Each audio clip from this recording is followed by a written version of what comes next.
Thank you. Thank you for so many gifts this morning. Thank you. Thank you for so many gifts today. Thank you for so many gifts this October.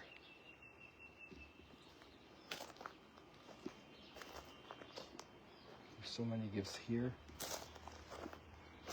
and for last October, and for the last century, and for 2,000 years. Thank you. Thank you for all of creation.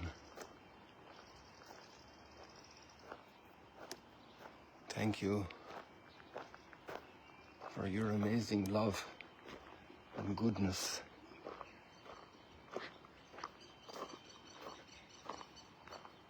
Thank you for especially all the people in my life.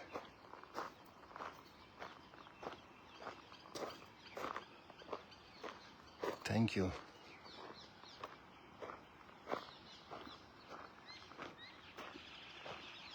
Thank you, thank you.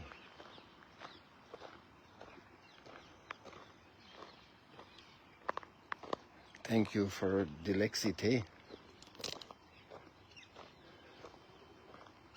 The link is already in the notes for these posts for the last couple of days, and I forgot to mention it.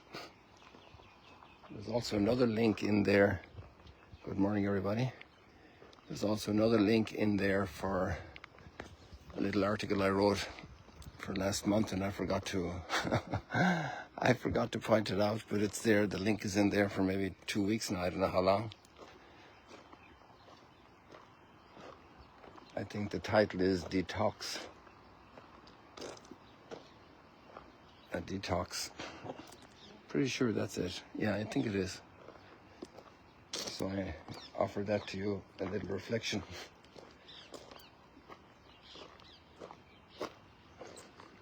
Thank you for the steps towards peace, towards the end of this war.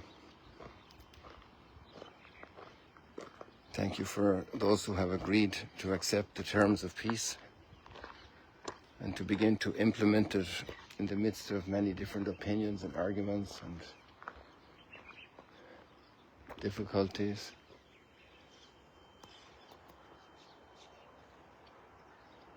I caught these birds when they were coming towards me there. I didn't have the right light on them, which maybe you saw them. They come so quickly. A whole squadron.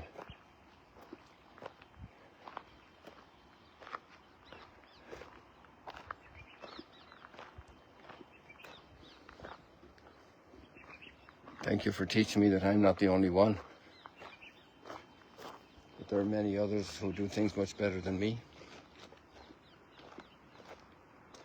This morning I heard a commentary from Father Benny. I think he must be from India, from his accent. A very, very beautiful commentary about the readings today. And his last line was that gratitude is not an emotion, it is a vocation.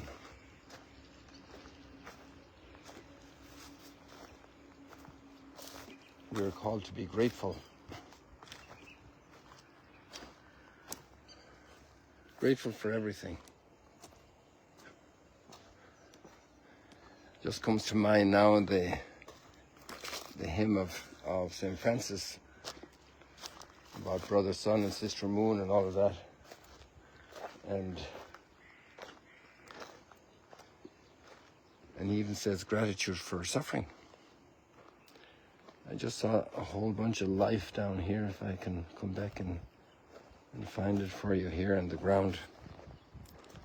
I was very impressed. There's so many little critters in our world, and I bet you they're all connected to us. Not just by the fact that they're created, but they're created with a purpose, and they have a role in our lives. We can be grateful for them.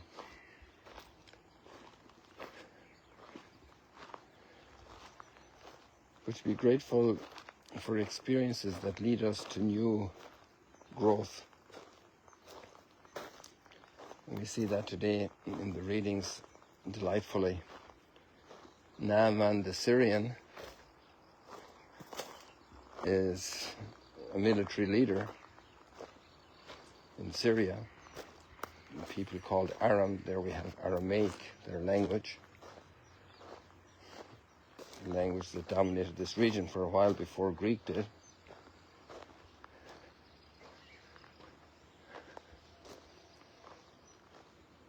And he's a leper.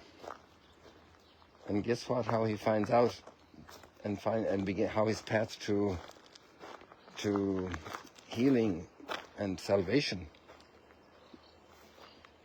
emerges through a slave that had been taken captive here in Israel, and she became a real blessing for his family.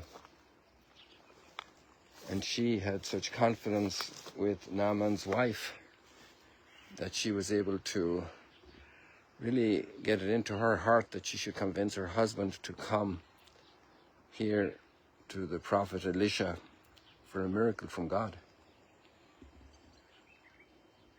Naaman the Syrian came, and he brought a letter from the king and many gifts.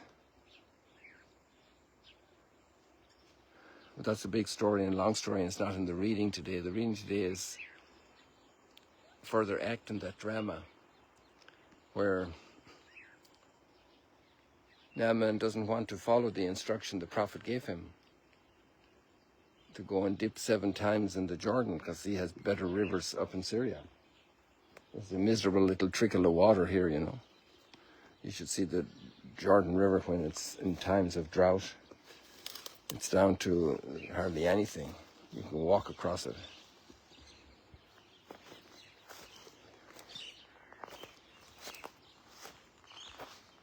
And first of all, Naaman refuses because he wants to be healed on his terms, on his expectations.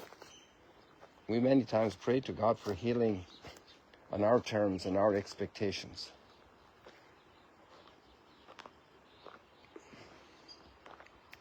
One of the beautiful parts of the ministry of a priest, in a place like Magdala, Duke and Altum, people come with prayer intentions. People who are sick. And it's a beautiful act of charity to come and want to pray for them, to want to be a blessing for them, to want God's favor for them. It's a beautiful exercise. But to come with the humility of heart, to receive healing on God's terms.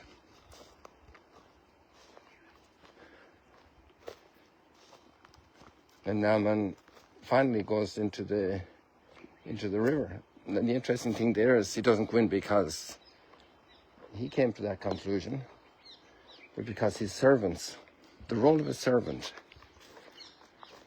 in the social order of things, there's a lot of oppression, there's a lot of diversity of talent and abilities, and not everybody ends up on the throne. And there are thrones in every place in the world, starting with the kitchen, and the living room, the playground, and there are kings and serfs in all of these structures.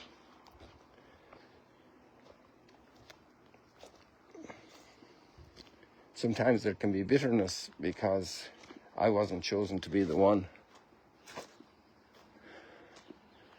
But then there are the mature servants who know where to serve, where their providence has them, and they serve without complaint, without bitterness, without self-pity. And these are like that girl, and these are like the servants of Naaman. Many times the servants are more connected to reality than the big boss. And the big boss might be in the kitchen, or they might be in the business, or might be in the office, or might be wherever, in the traffic. Because they have a bigger car, they have a bigger truck, they can impose themselves. But the servant might be the wiser one. Might be, not always. Servants can also be very embittered, very reluctant, very grinding their teeth and sad. It's a pity when a servant maybe has some deprivations, and on top of that they deprive their own heart of peace by complaining. But these servants were free. They were free to speak to their master with kindness and gentleness, because if you spoke with harshness, the master would slap you or drive you out or punish you or ostracize you or make fun of you. So they spoke with humility. That little girl spoke with humility to the wife of the general. The general was used to getting things done on his terms. People who boss around others are doing that. And this servant is there with Naaman and says, you got to go into the river. Why, if the prophet asked you to do something more extravagant, you do it, but this is a simple thing. Why don't you just try? And then he was obedient. Obedience is a great path to healing. Accepting God's providence, accepting the others in my life, the difficult others, can be a great place to measure myself into reality and not let myself grow into imaginary realms of preponderance and greatness and disconnect from reality, become a laughingstock. And that's not the worst part of it. It's the destruction and the loss of peace.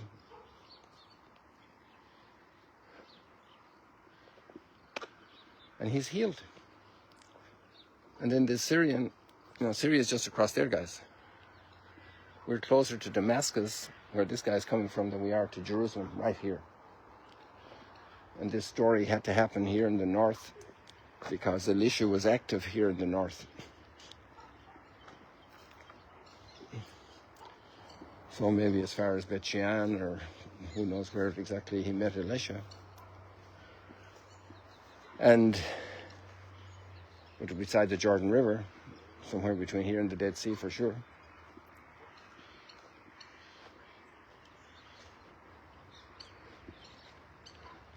Naaman probably saw these landscapes as he was on his way to find Elisha, the prophet. First of all, he went to the king of Samaria, and the king wanted to run him out of town. He thought he was looking for a war. It's amazing how the powerful can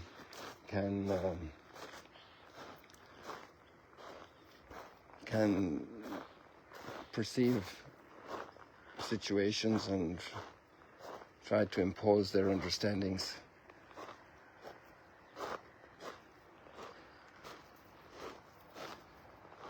The guy is cured, but then he wants to take a lot of gifts to Elisha, and Elisha, the wonderful prophet, refuses the gifts. He doesn't take money. And the guy has good intentions. He's filled with gratitude. So many motives for gratitude, even a little flower, even a smile. But he's healed of leprosy.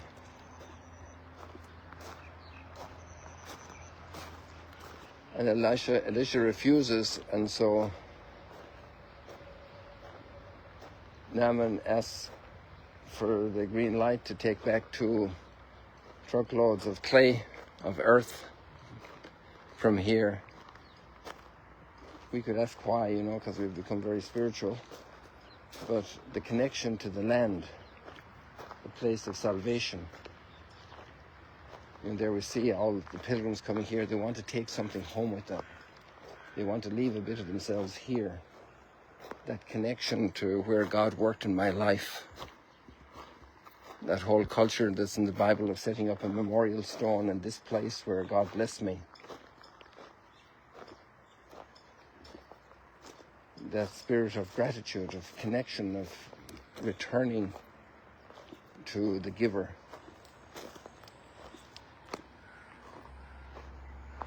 It's marvelous.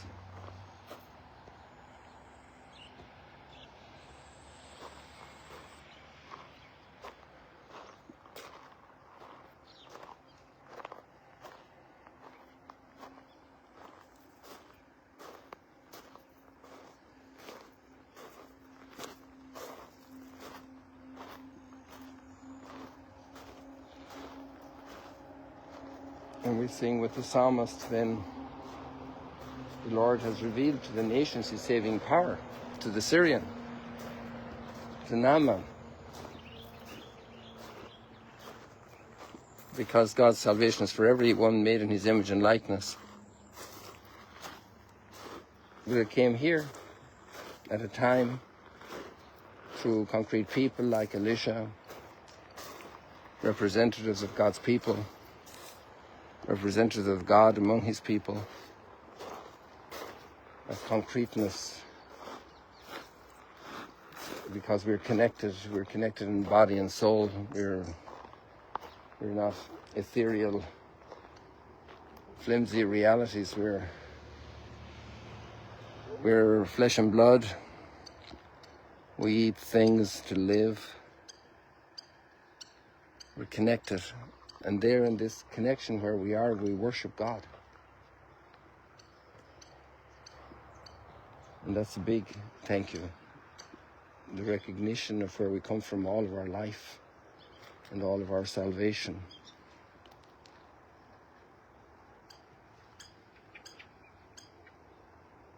To say thank you. And then we'll go on to more of this with the 10 lepers in the gospel story today at Mass. In an hour's time, more or less, an hour and 5 minutes we'll be starting. So maybe that's enough for today. There's an awful lot more to say. But to become people of deep gratitude, living a life of gratitude. Gratitude is such a beautiful flourishing of humanity, of understanding, of heart, of connection with others, sourced by the memory we have of all the blessings we've received. And even then to be able to discover in the clouds of sadness and suffering an extraordinary beauty that God is developing in us.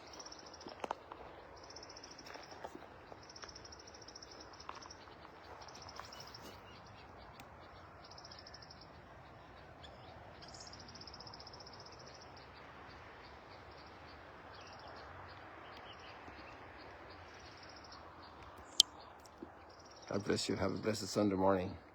See you later, alligators.